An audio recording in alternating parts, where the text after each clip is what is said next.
Hello बच्चों, nano academy YouTube channel पर आपका स्वागत है। आज हम बच्चों आपका कार्यपत्रक 38 है। ये देखेंगे आपकी चौथी क्लास और 5वीं क्लास की जो आपकी वर्क बुक है गणित की, उसका ये कार्यपत्रक 38 है। ठीक है बच्चों, तो आगे देखो। इसमें लंबाई, ऊंचाई और दूरी का अनुमान लगाने की हम समझ है वो बना पाएंगे। तो देखो, बाल मेले के दौरान सलमा की कक्षा को कागज की झालरों से सजाया गया है। ठीक है, फोटो देखो, ये बच्चे कागज की झालर बना रहे और ऐसे सजा रहे दरवाजा वगैरह, खिड़की वगैरह सभी। ठीक है, अब देखो यहाँ पर आपको सही का निशान लगाना है। जहाँ सबसे लंबी झालर है वो लगी है, सबसे लंबी झालर कहाँ पर लगी है, तो ये आपके खिड़की है। यहाँ पर खिड़की नहीं है, ये आपका बच्चों ब्लैक बोर्ड है। तो यहाँ पर इसको राइट कर लो।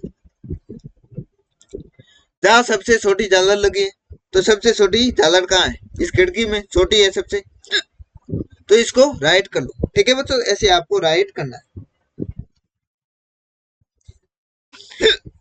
आगे देखो, शिक्षक ने कक्षा के कुछ बच्चों को अपने अपने बैग से पेंसिल निकालकर टेबल पर एक साथ रखने के लिए कहा। किसने? शिक्षक ने। तो सभी ने रख दी। ये पायल की पेंसिल है, ये करीना की पेंसिल है, ये कबीर की पेंसिल है, ये आपके दिनों की पेंसिल है और ये पेंसिल राजू की। ठीक है बच्चों, अब देखो आगे क्वेश्चन देखो।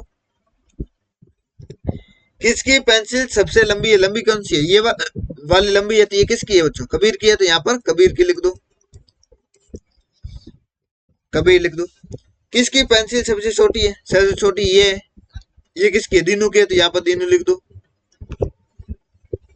पायल की पेंसिल राजू की पेंसिल से बड़ी है या छोटी है? पायल की देखो, पायल की कौन सी है? ये पायल की है और ये राजू की। बड़ी किसकी है? पायल की है। तो पायल की पेंसिल राजू की पेंसिल से क्या है? बड़ी है, तो बड़ी लिख दो यहाँ पर।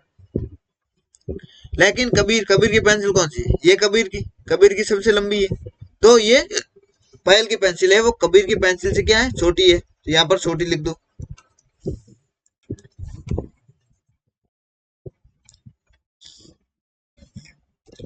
आगे देखो, करीना की पेंसिल दीनू की पेंसिल से कैसी है? तो करीना की पेंसिल कहाँ है? ये वाली करीना की पेंसिल है और दीनू की पेंसिल ये रही। दीनू की पेंसिल छोटी है, तो करीना की पेंसिल दीनू की पेंसिल से क्या है बच्चों? बड़ी है, बड़ी लिख दो यहाँ पर।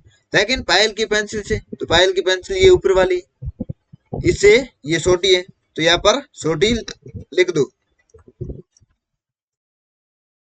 ठीक है बच्चों, तो ये आपका कार्यपत्र पूरा हो गया। आपने नहीं लिखा हो तो ये रोक के लिख लो। ठीक है बच्चों, तो मिलते हैं अगले कार्यपत्रक में। धन्यवाद।